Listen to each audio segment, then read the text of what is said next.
Hello students, welcome to my YouTube channel PCM कक्षा। Guys, आज की इस वीडियो के अंदर हम अपना नेक्स्ट चैप्टर स्टार्ट करने वाले हैं, अपना क्लास 9th का चैप्टर 6, जिस चैप्टर का नाम है हमारा लाइंस एंड एंगल्स। लेकिन इससे पहले कि चैप्टर स्टार्ट करूं, मैं ज्योमेट्री का थोड़ा सा बेसिक्स बताऊंगा, जो आपके लिए बहुत इंपॉर्टेंट रहेगा, जिसकी वजह से आपको ये चैप्टर समझना बहुत आसान हो जाएगा। लेकिन वीडियो स्टार्ट करने से पहले जिन दोस्तों ने मेरे चैनल को अभी तक सब्सक्राइब नहीं करा वो प्लीज़ जाके मेरे चैनल को सब्सक्राइब करें और बेल आइकन को दबाएं, ताकि जो भी मैं वीडियो अपलोड करूँ वो आप लोगों तक पहुंच सके। सो गाइस, देखिए, सबसे पहले मैंने एक डॉट बनाया। इस डॉट को हम क्या बोलते हैं? इस डॉट को बोला जाता है पॉइंट। ये हमारा क्या होता है? पॉइंट होता है हमारा एक। ये मैंने एक पॉइंट और बनाया, मेरा एक और पॉइंट हो गया। इन दोनों पॉइंट्स को अगर मैंने ज्वाइन कर दिया, इन दोनों पॉइंट को ज्वाइन करने से क्या मतलब है कि जो ये मैंने एक ये खींचा है ना, इन दोनों को ज्वाइन करने वाली जो एक ये लाइन खींची है, ये लाइन की एक लिमिट है कि वो यहाँ पे एंड है और यहाँ पे भी उसका एंड है, यानी कि एक लाइन ए बी है। इसकी रेंज क्या है? ए बी तक ही है, ये आगे नहीं जा सकती। सो इस तरीके की चीज को हमारे को जब दोनों एंड्स लाइन के फिक्स हो जाए उसको बोला जाता है लाइन सेगमेंट। ये हमारा क्या हो गया? लाइन सेगमेंट हो गया। अगर एक पॉइंट हो, एक तरफ तो पॉइंट हो और एक तरफ से इंफिनिटी तक जाकर आए, एक पर्टिकुलर पॉइंट से इंफिनिटी तक जाए, तो इस चीज को बोला जाता है रे। इस चीज को बोला जाता है हमारा रे, बोला जाता है इस चीज को हमारा। ऐसे ही देखिए, अगर दोनों तरफ एरो हो, इट मीन्स कि ये जो है लाइन, ये इधर से भी इंफिनिटी तक जा सकती है और इधर से भी इंफिनिटी तक जा सकती है, तो इस चीज को बोला जाता है हमारा लाइन। सो लाइन की कोई रेंज नहीं होती, लाइन इन्फिनिटी तक जाती है। अगर लाइन को एक एंड पे फिक्स कर दिया जाए और दूसरी तरफ से वो जाती रहे तो उसको बोला जाता है रे। और लाइन के अगर दोनों एंड फिक्स कर दिए जाए तो उसको बोला जाता है लाइन सेगमेंट। और जो रोल लाइन को जोड़ने और तोड़ने में काम कर रहा है वो हमारा हो जाता है पॉइंट। सो सबसे पहले ज्योमेट्री का सबसे बेसिक चीज तो हमारी आती है, ये चीज आती है इसमें। अब देखिए, ये एंगल जो हमें पढ़ना है इस चैप्टर के अंदर, ये एंगल होता क्या है? पर्टिकुलर एक पॉइंट से जब दो रेज निकलती हैं, कोई भी दो रेज निकलेंगी, सो उनके बीच में जो डिफरेंस होगा, ये जो एंगल होता है, इस चीज को हमारा क्या बोला जाता है? एंगल बोला जाता है। यानी कि जो भी दो रेज एक पॉइंट से निकली, तो उनके बीच का जो गैप होता है, जो इसका मेजरमेंट होगा, ये एंगल कहलाता है हमारा। तो ये हमारा एक एंगल हो जाता है। अब देखिए, एक चीज होती है हमारी इंटरसेक्टिंग लाइन, एक चीज होती है हमारी इंटरसेक्टिंग लाइन। इंटरसेक्टिंग लाइंस क्या होती है? नाम से पता चल रहा है कि ये हमारी एक लाइन है, ये हमारी दूसरी लाइन है जो इसको क्रॉस करके जा रही है। जब एक दूसरे को लाइन क्रॉस करते हुए जाएंगी, सो वो हमारे होते हैं इंटरसेक्टिंग लाइन। तो ये लाइन एक दूसरे को कट कर रही है, तो ये लाइंस मेरी कहलाती हैं इंटरसेक्टिंग लाइन। अब मैंने एंगल का जिक्र किया तो हमारे एंगल ना तीन टाइप के हो सकते हैं, ज्यादा भी हो सकते हैं। सो देखो, एंगल के टाइप्स बताता हूं मैं। एंगल देखो कितने टाइप के होते हैं, टाइप्स। सबसे पहला होता है हमारा एक्यूट एंगल। एक्यूट एंगल क्या होता है हमारा? Less than 90 degree. जो एंगल मेरा लेस देन 90 डिग्री होगा वो मेरा क्या कहलाएगा? Acute angle. जैसे ये मैंने एक एंगल फ्रेम किया, अगर आप इसका मेजरमेंट करोगे ना डी से, तो ये हमारा 90 से कम आ रहा है। सो इट मीन्स ये एंगल हो गया हमारा एक्यूट एंगल। दूसरा हमारे पास केस क्या होता है? Right angle. हमारे पास क्या होता है? Right angle. राइट एंगल हमारा क्या होता है? एग्जैक्ट 90 डिग्री का एंगल। जैसे ये और ये दो दो रेज के बीच में अगर एंगल 90 डिग्री बन रहा है, सो वो एंगल हमारा क्या कहलाता है? राइट एंगल कहलाता है। एक चीज आती है हमारी फिर थर्ड, ऑब्ट्यूज एंगल। क्या आता है हमारा? Obtuse angle. अब ये ऑब्ट्यूज एंगल क्या होता है? Angle more than 90 degree. जो हमारा एंगल मोर देन 90 डिग्री होता है वो हमारा ऑब्ट्यूज एंगल होता है। जैसे ये एक रे है और ये एक रे है, इन दोनों के बीच में जो एंगल बना है ये 190 से क्या, सॉरी 90 डिग्री से क्या है? ज्यादा है, और 180 से क्या है? कम है। यानी कि इस एंगल की रेंज क्या होगी? जीरो से लेकर के, जीरो से बड़ा होगा, और एंगल मैं थीटा से डिनोट कर देता हूँ एंगल को, या और हमारा एंगल कितना होगा? ये यहाँ पे मैंने थीटा लिख दिया, यहाँ मैंने थीटा लिख दिया, यहाँ पे मैंने थीटा लिख दिया। एंगल की रेंज होगी, जीरो से बड़ा होगा थीटा और 90 से कम होगा ये थीटा। ऐसे ही यहाँ पे क्या होगा? थीटा हमेशा 90 डिग्री होगा राइट एंगल में। और यहाँ पे तीसरी कंडीशन में क्या होगा? थीटा जो होगा मेरा वो 90 से तो बड़ा होगा लेकिन 180 से क्या होगा मेरा छोटा होगा। तो ये कंडीशन मेरी हो गई ऑब्ट्यूज के केस की। तो मेरे पास 3 एंगल के केस आ गए और एक चीज आती है हमारे पास स्ट्रेट एंगल, एक आता है हमारे पास स्ट्रेट एंगल। अब देखो स्ट्रेट एंगल क्या होता है हमारा, अगर एक लाइन के ऊपर एक एंगल बनाया जाए, लेट सपोज एक ये पर्टिकुलर पॉइंट था और ये जो पूरा एंगल होगा ये क्या होगा, स्ट्रेट बन गया ना एक एंगल, मतलब यानी कि इनके जो दो रेज हैं वो एक दूसरे के बिल्कुल अपोजिट डायरेक्शन में जा रही हैं। सो ये क्या बनता है स्ट्रेट एंगल। और यहाँ पे क्या होता है थीटा, ये थीटा होगा मेरा, ये थीटा की वैल्यू क्या आ जाएगी इसमें 180 डिग्री। यानी कि एक स्ट्रेट लाइन पे हमेशा जो मेरा एंगल बनेगा किसी भी पर्टिकुलर पॉइंट पे वो हमेशा मेरा 180 डिग्री बनेगा।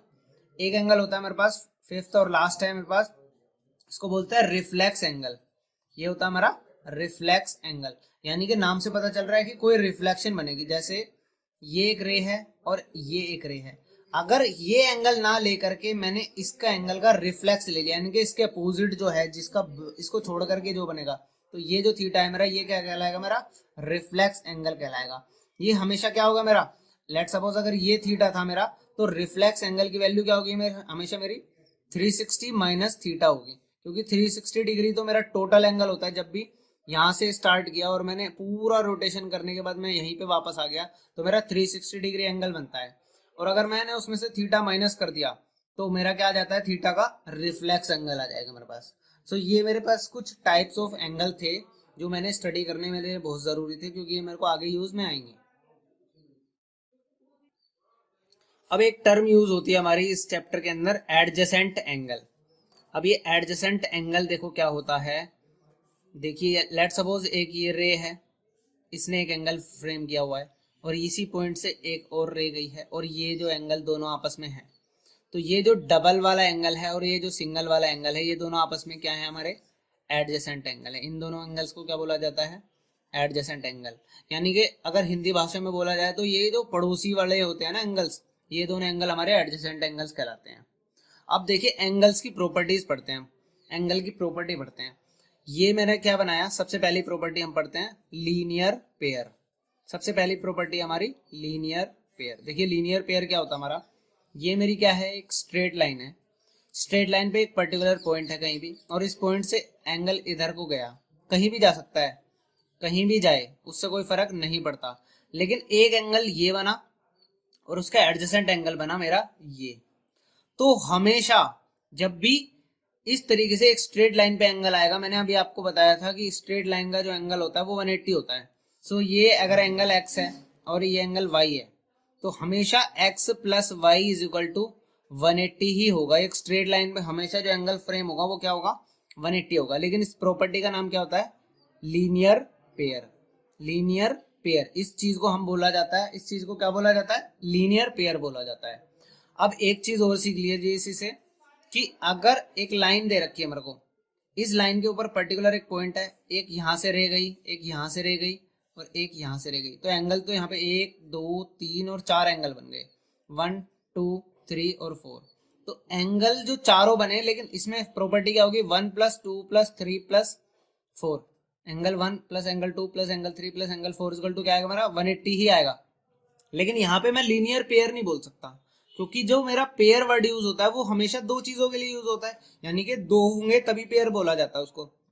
लेकिन यहाँ पे 4 है तो यहाँ पे क्या लिखा जाएगा प्रॉपर्टी का नाम, कि sum of an angle of a line. एक लाइन के ऊपर जो एंगल बनता है वो हमेशा क्या बनता है, is 180। Sum of the angle on a line is 180। तो आपको ये चीज लिखनी है, आप लीनियर पेयर नहीं लिखेंगे इस केस में। अब देखते हैं अगली प्रॉपर्टी, देखते हैं हम। अब जो हमारी थर्ड प्रॉपर्टी है उसका नाम है vertically opposite angles. Vertically opposite angles. अब देखिए वर्टिकली अपोजिट एंगल्स क्या होते हैं हमारे। ये मैंने क्या बनाई, एक लाइन बनाई, इस लाइन को एक लाइन और कट करके जा रही है, यानी कि ये क्या है, इंटरसेक्टिंग लाइंस है। अगर ये एंगल मेरा x है तो इसका जो अपोजिट एंगल होगा वो भी मेरा क्या होगा, x होगा। जब भी दो स्ट्रेट लाइन एक दूसरे को कट करती हैं सो उनके जो अपोजिट एंगल्स होते हैं वो x होते हैं, मतलब सेम होते हैं। इस प्रॉपर्टी को बोला जाता है वर्टिकली अपोजिट एंगल। सो अगर आपने इनका नामकरण दिया, जैसे ये है आपका O, ये हो गया A, ये हो गया B, इसी तरीके से ये हो गया आपका P और ये हो गया आपका Q। तो अगर आपको ये दिखाना है कि एंगल AOQ आपको AOB आपको दे रखा है, X दे रखा है, तो आप लिख सकते हो therefore angle POQ is equal to X होगा। रीजन क्या लिखोगे?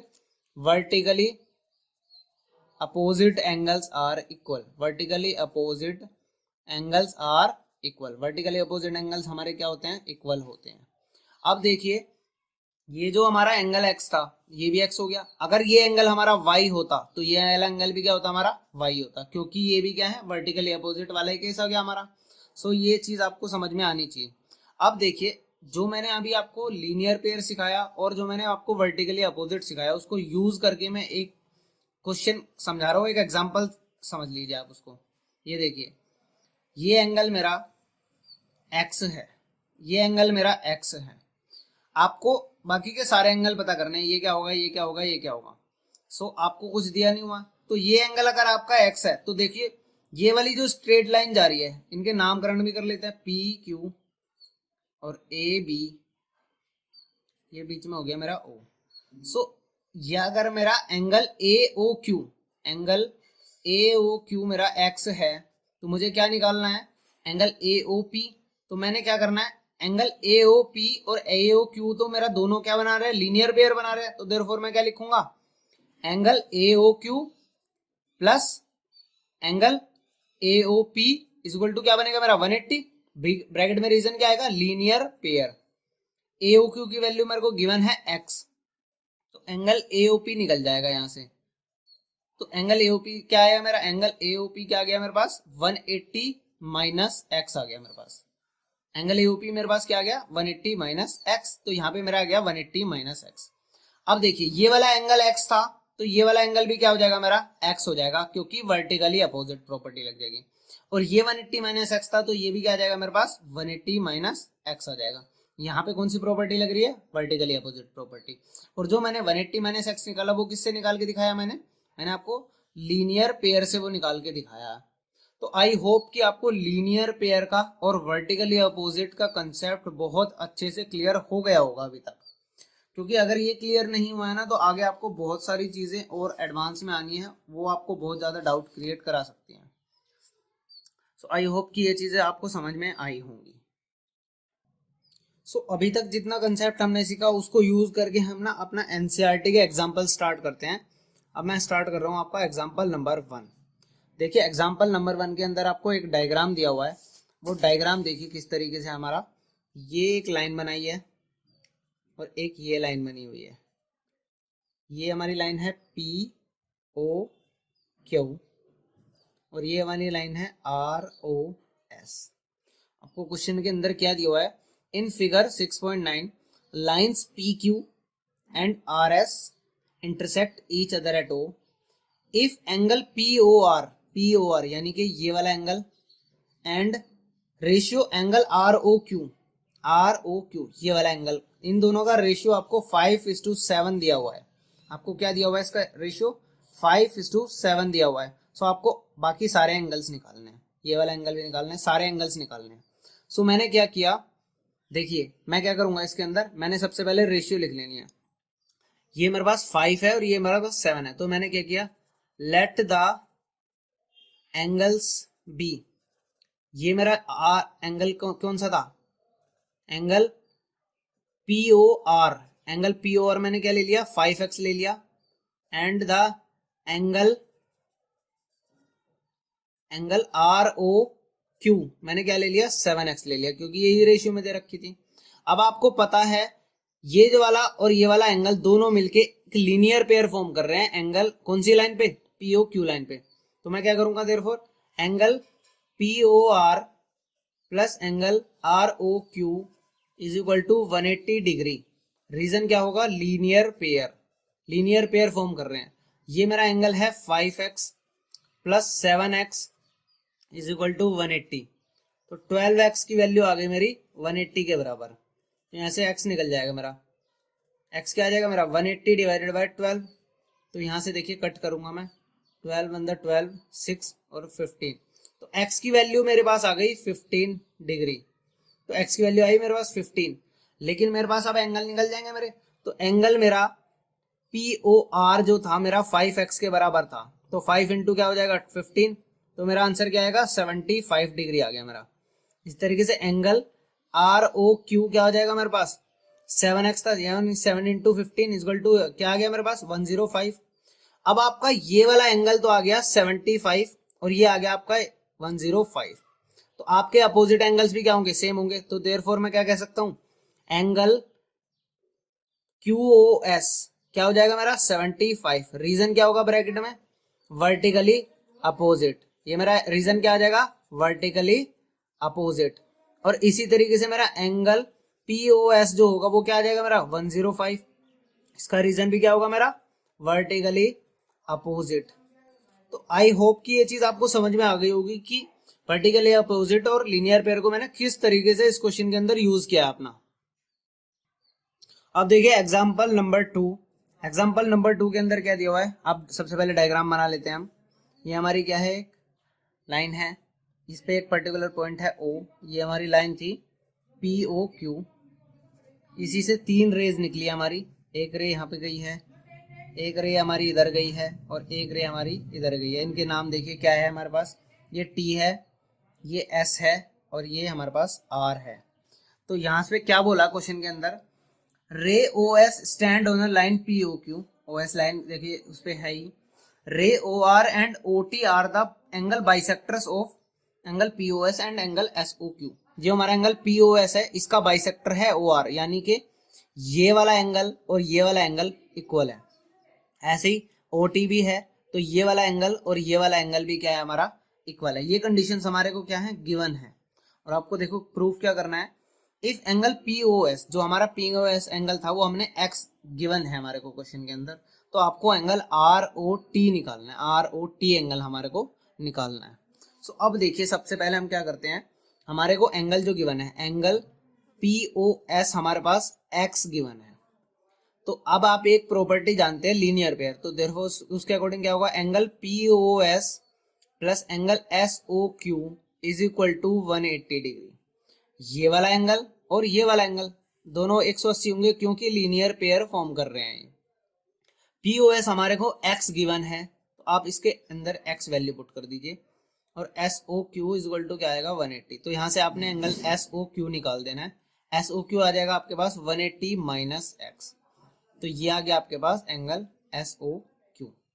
अब देखिए एंगल POS का बाइसेक्टर है OR, एंगल POS का बाइसेक्टर है OR, सो आप क्या करेंगे उसका बाइसेक्टर कर दीजिए।